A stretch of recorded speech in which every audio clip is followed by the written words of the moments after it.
On July 14, 2025, the United States and Ukraine launched a joint strike on a Russian military train carrying fuel and weapons. From the deck of a U.S. aircraft carrier, 9 FA-18 fighter jets roared into the sky at full afterburner. Minutes later, 60 Ukrainian drones, handcrafted and guided by satellite, penetrated Russian airspace from the west. Their first target, a high-speed Russian weapons train, transporting over 1.22 million pounds of fuel and ammunition, enough to supply 3 missile bases under construction near the Arctic border. In less than 8 minutes, the entire supply line was engulfed in flames. And then came the real blow. 3 newly built Russian ICBM facilities worth more than $4.5 billion were reduced to smoldering craters. No survivors, no radar response, only silence and devastation. Why did the US and Ukraine strike together? Why now? And what message does this operation send to the rest of the world? Let's find out. In July 2025, US intelligence satellites began to track a disturbing pattern deep in the Russian Far East. Over the span of 18 days, 3 large-scale military installations had emerged, hastily constructed but heavily fortified. What made them extraordinary wasn't just their scale, but their purpose. Each base housed mobile launchers capable of firing intercontinental ballistic missiles, ICBMs, with a range exceeding 6,500 meters, enough to strike Chicago in 27 minutes, Washington, D.C. in 32. The discovery shook Pentagon analysts. These weren't symbolic threats. They were first-strike platforms built with chilling speed and precision. Worse, Ukraine's defense ministry confirmed that Russian supply trains up to 1.2 miles long, loaded with fuel, high-grade warhead components, and electronic warfare systems, had been rolling uninterrupted for over 2 weeks toward the 3 new launch hubs. Each shipment was valued at over $750 million, making the rail line the most expensive weapons pipeline since the Cold War. For both Washington and KE, the message was clear. Russia wasn't preparing for defense. It was positioning for a preemptive threat that would bypass traditional warning systems. In a joint closed-door session, a U.S. general stated bluntly, "If we wait, we won't be fighting in Eastern Europe. We'll be defending Seattle." This wasn't just a European problem. For the first time in 2 decades, mainland America faced the realistic prospect of being within direct strike range from a newly established Russian ICBM corridor. And all of it was being built in silence, hidden beneath rail smoke, satellite fog, and the distraction of war elsewhere. The threat was real, and time was running out. The Pentagon's next move shocked the world. Within 48 hours of the satellite confirmation, the Situation Room at the White House lit up with urgency. Top generals from U.S. Cyber Command, Strategic Command, and NATO's Forward Command Center convened over encrypted feeds. The consensus was grim. 3 Russian launch bases 96 hours from full operational status, each capable of deploying RS-28 Sarmat missiles dubbed Satan II, each carrying up to 10 nuclear warheads with a combined payload powerful enough to level entire cities on the East Coast. The intelligence files were damning. One image showed 8 fuel tankers labeled as civilian cargo parked outside a missile hangar. Another revealed Russian engineers installing blast-resistant concrete domes designed to withstand bunker-busting munitions. These were not forward observation posts. These were first-strike launch nodes built for war, not deterrence. At 21 hours aboard the USS Ronald Reagan in the Bering Sea, U.S. Indo-Pacific Command finalized a response. The plan was named Operation Iron Torch. 9 FA-18 Super Hornets would lead a high-speed precision strike on the rail. Convoy. 6 EA-18G Growlers would jam all radar and communications across a 70 miles radius. 6 F-15 Eagles would provide air superiority and interception suppression. And in a classified twist, 60 Ukrainian custom-built drones modified with thermal cloaking and satellite relays would act as scouts, jammers, and decoys. It was a coalition of cutting-edge warfare and battlefield improvisation. $2.1 billion worth of airborne firepower launched from a floating city of steel, all converging on a single target, a $1 billion Russian weapons train that wasn't supposed to exist. Before we dive into the plot, leave a comment and let us know which country are you watching from. Don't forget to subscribe to stay up to date with the latest news.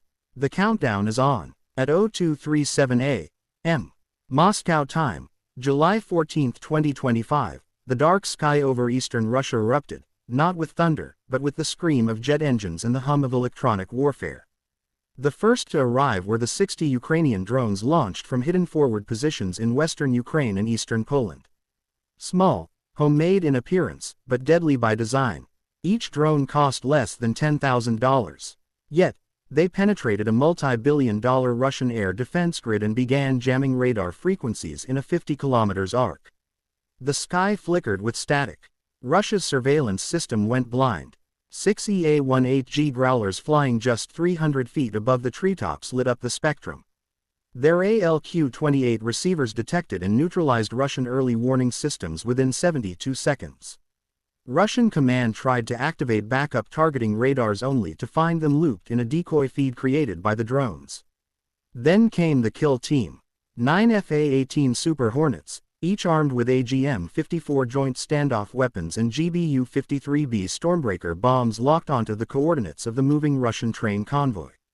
Traveling at 70 mph through a forested rail corridor, the 14C car fuel and munitions train carried over 450,000 gallons of refined propellant, warhead assemblies, and mobile radar systems. Altogether, it was estimated to be worth over $2.3 billion. The first bomb struck car number 7, which contained volatile oxidizers.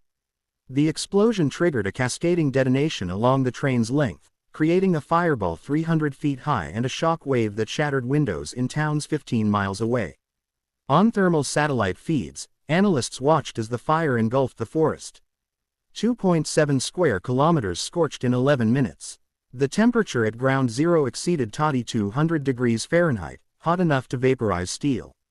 Simultaneously, 6 F-15 Eagles circled above, swatting down 2 scrambling Russian interceptors and neutralizing a mobile SAM unit attempting to activate east of the strike zone. The entire mission, from initial jamming to final bomb drop, lasted 7 minutes and 48 seconds. Not a single American or Ukrainian aircraft was lost. Pentagon sources later confirmed, the entire Russian fuel and weapons train was annihilated. There is no salvage, no survivors near the impact zone. It was a textbook case of modern asymmetric warfare. Precision, coordination, and dominance. For Russia, it was not just a tactical loss. It was a strategic humiliation.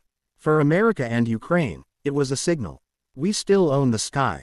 And if you think the train strike was devastating, wait until you see what happened to the missile bases. Don't go anywhere. The destruction of Russia's billion-dollar fuel and weapons convoy sent shock waves through the Kremlin. But the mission wasn't over. Operation Iron Torch had a second phase. A crippling follow-up strike on the 3 Russian ICBM launch sites still under construction, but days away from going hot. At 0312 a.m., radar reflections over Khabarovsk Krai picked up faint movement too faint to trigger an alarm. It was the second American wave. 5 Super Hornets armed with bunker-penetrating JDAMs, 4 F-15E Strike Eagles, and another swarm of Ukrainian drones tasked with target illumination and battle damage assessment. The first target, Site SoCal-17, the command center. Intel had shown a reinforced concrete dome, housing communications and nuclear targeting systems. 1 GBU-31 penetrator bomb smashed through 3 meters of steel-reinforced concrete, triggering a secondary explosion. The resulting blast vaporized the operations bunker and killed an estimated 43 personnel, including 2 senior missile technicians. Shock sensors in nearby Russian infrastructure recorded a blast equivalent to 1.5 tons of TNT. Next came Site Bykal 3, believed to house mobile missile launchers and stored warheads. Ukrainian UAVs fed live coordinates to the incoming fighters. A direct hit on the main weapons depot ignited 14 tons of solid fuel propellant, creating a chain reaction that blew the roof off the underground structure. Flames shot 100 feet into the air and tremors were felt as far as Blavshans over 90 meters away. Russian emergency broadcast briefly mistook the event for a natural gas explosion. But the most shocking strike came last. Site Krylo 9, the barracks and logistics base. Here over 200 Russian soldiers had been stationed to guard and maintain equipment. Believing they were still weeks away from operational exposure, the site had minimal air defense and limited shelter. At 0341 a.m., 3 precision-guided bombs struck the barracks compound. Satellite images captured the moment a 270 feet long structure collapsed inward, burying dozens inside. Fires raged